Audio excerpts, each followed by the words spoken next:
অলিখিত ফাইনালে কাল মুখোমুখি বাংলাদেশ পাকিস্তান। গুরুত্বপূর্ণ ম্যাচের আগে বিশ্রামে ছিলেন বেশিরভাগ ক্রিকেটার। ভুল শুধরানোর টোটকা দিলেন তালহা জুবায়ের।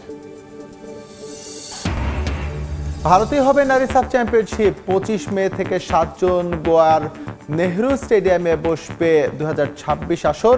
বৈরিতা ভুলে বাংলাদেশ পাকিস্তানের অংশগ্রহণ নিয়ে আশাবাদী এবং লা লিগায় বার্সেলোনার সঙ্গে পয়েন্ট ব্যবধান কমাতে মাঠে নামছে রিয়াল মাদ্রিদ। প্রতিপক্ষ এলচে।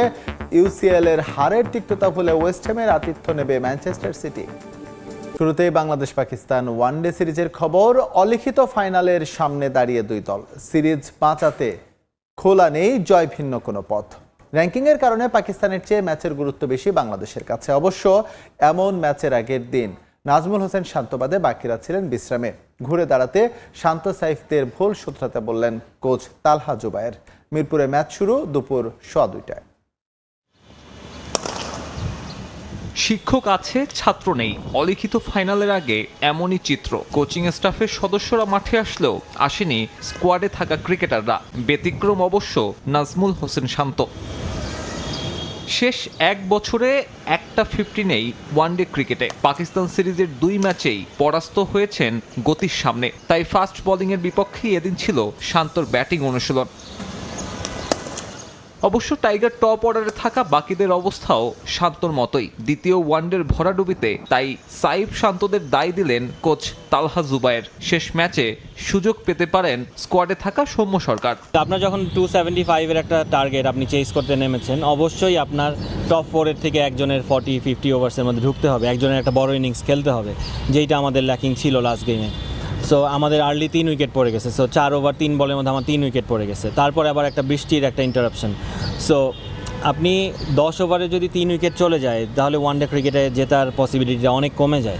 বাংলাদেশের মতো পাকিস্তান দলও এদিন হোটেল বন্দির সময় কাটায়। দ্বিতীয় ম্যাচে দলটার প্রত্যাবর্তন আত্মবিশ্বাস যোগাবে। একই ধারাবাহিকতা ধরে রাখতে চাইবে সিরিজ নির্ধারণী ম্যাচেও।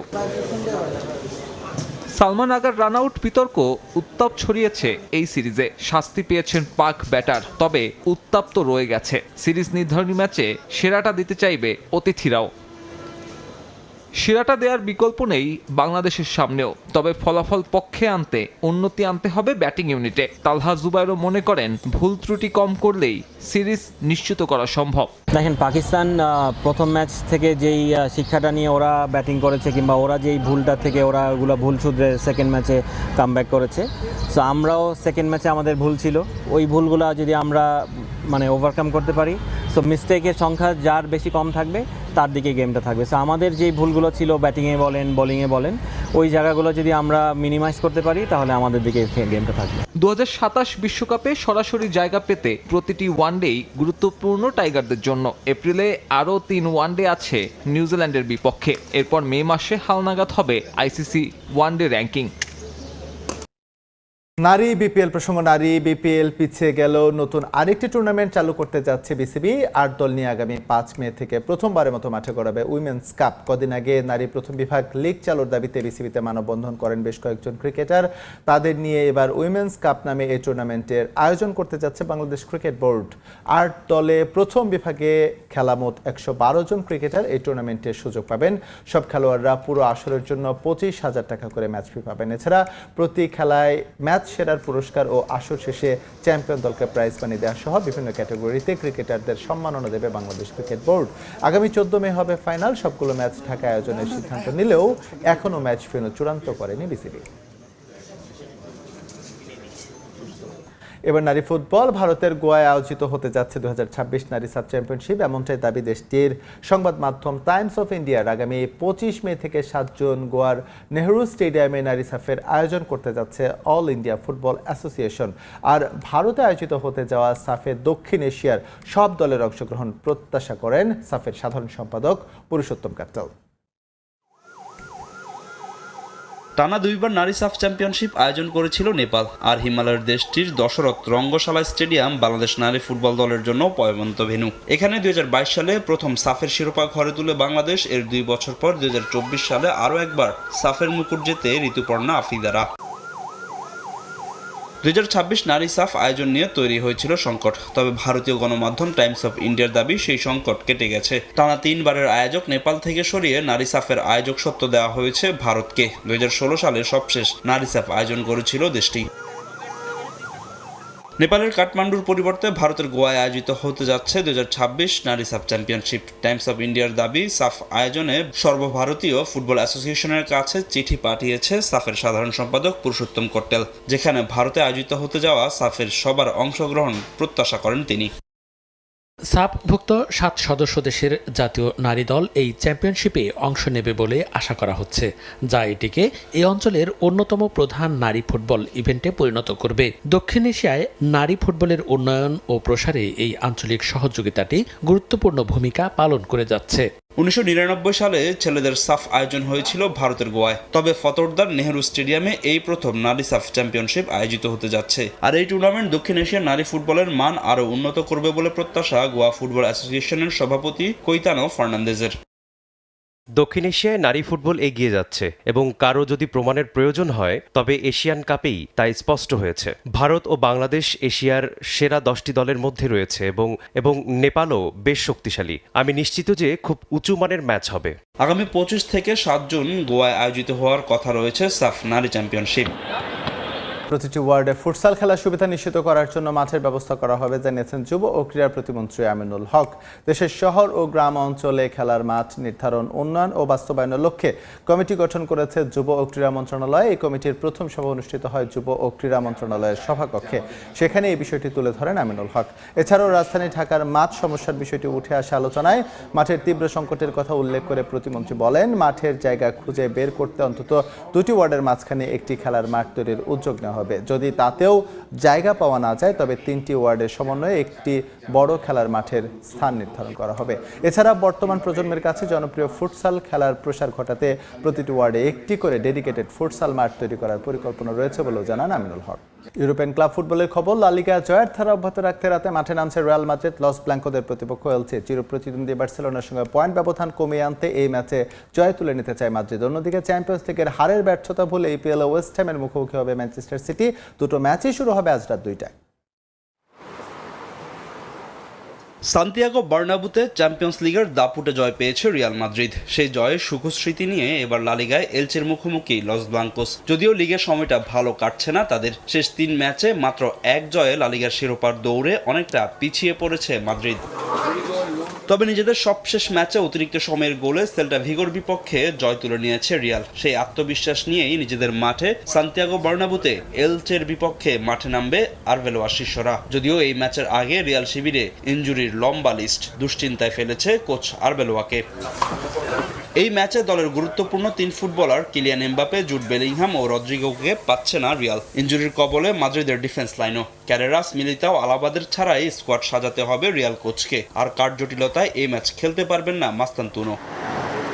গোনজালো গার্সিয়া, ভিনি জুনিয়র, আর্দা গুলাররা থাকবেন শুরুর একাদশে। কামাভিঙ্গা ও চুয়ামেনিদের সঙ্গে মাঝ মাঠে দেখা যেতে পারে রিয়াল কাস্তিয়ার কয়েকজন ফুটবলারকে। আর ডিফেন্সে অ্যাসেন্সিও, হুইসেনদের সঙ্গে থাকবেন আলেকজান্ডার আর্নল্ড ও ফারান তোরাস।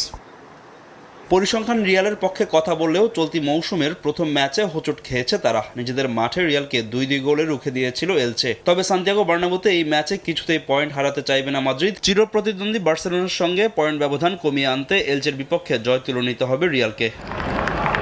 এদিকে চ্যাম্পিয়ন্স লিগে বড় ব্যবধানে হারের ক্ষত নিয়ে ইপিএলে মাঠে নামছে ম্যানচেস্টার সিটি। সিটিজেনদের প্রতিপক্ষ ওয়েস্ট হ্যাম। ইপিএলে দারুণ ছন্দে থাকলেও টেবিল টপার আর্সেনালের চেয়ে পয়েন্ট ব্যবধানে পিছিয়ে সিটি। ওয়েস্ট হ্যামকে হারিয়ে সেই পয়েন্ট ব্যবধান কমিয়ে আনতে চায় পেপ গার্দিওলার দল। ইপিএলে টানা 7 ম্যাচ অপরাজিত ম্যানচেস্টার সিটি। ছন্দে আছেন আর্লিং হল্যান্ড, স্যাভিনহো ও ফিল ফোডেনরা। ওয়েস্ট হ্যামের বিপক্ষেও সেই ফর্ম ধরে রাখতে চাইবে তারা।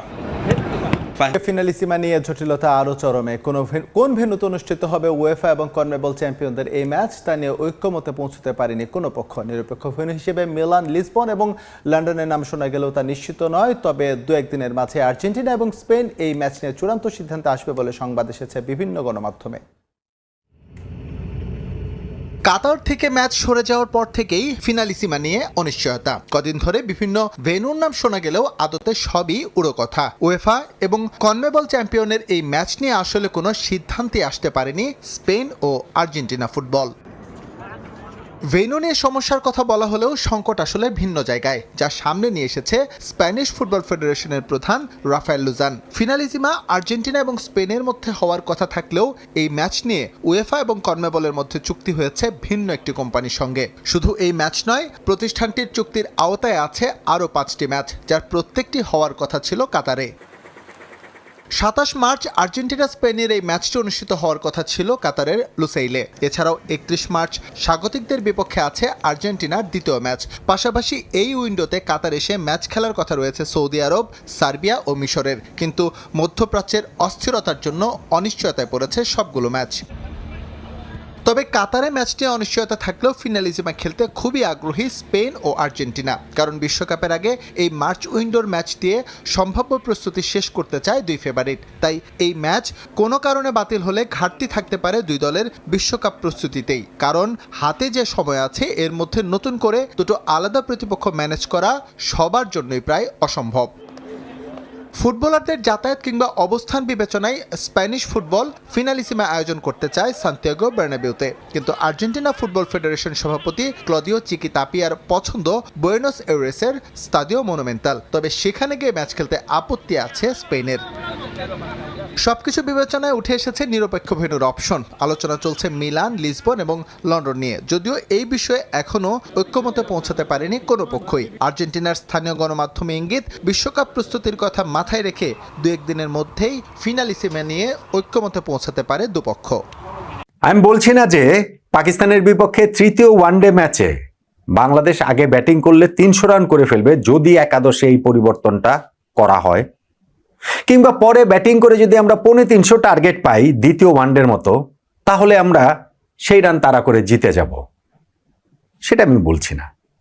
কিন্তু এই পরিবর্তনটা হওয়া উচিত। ইন অল ফেয়ারনেস, সৌম্য সরকার একাদশের জায়গাটা ডিজার্ভ করেন, একাদশে ফেরাটা তিনি ডিজার্ভ করেন। সৌম্য ফেল করতে পারেন, এই ম্যাচে তিনি প্রথম বলে আউট হয়ে যেতে পারেন, কিন্তু আপনি ম্যাচের আগের সমস্ত কিছু যখন বিবেচনায় নেবেন তখন একাদশে ঢোকার দাবিদার সৌম্য সরকার প্রবলভাবে। একাদশটা কিভাবে নির্বাচন হয়, বা ধরেন স্কোয়াড নির্বাচনটা কিভাবে হয়, সিলেকশন প্যানেল করেন, কোচ ক্যাপ্টেনের ভূমিকা সেই জায়গাটাতে একাদশ নির্বাচনে অনেক বেশি করে থাকে। সেইখানটাতে পারফরমেন্সের যেমন গুরুত্ব রয়েছে, টিমের ড্রেসিং রুমে আরেকটা ব্যাপারকে খুব গুরুত্ব সহকারে দেখা হয়, ফেয়ারনেস। সবার প্রতি সমান ফেয়ারনেস দেখাচ্ছে কিনা team management, selection panel, coach, captain. Soumya Sarkar যেইভাবে একাদশ থেকে বাদ পড়েছেন সেইটা আমার কাছে খুব ফেয়ার হয়েছে বলে মনে হয় না। আবার যেই ক্রাইটেরিয়ায় তিনি বাদ পড়েছেন সেম ক্রাইটেরিয়া যদি অ্যাপ্লিকেবল হয়, তাহলে তৃতীয় ওয়ানডে ম্যাচে সৌম্য সরকার একাদশে কেন ফিরবেন না? আমি আলোচনাটা করি, তাহলে ব্যাপারটা বুঝতে পারবেন।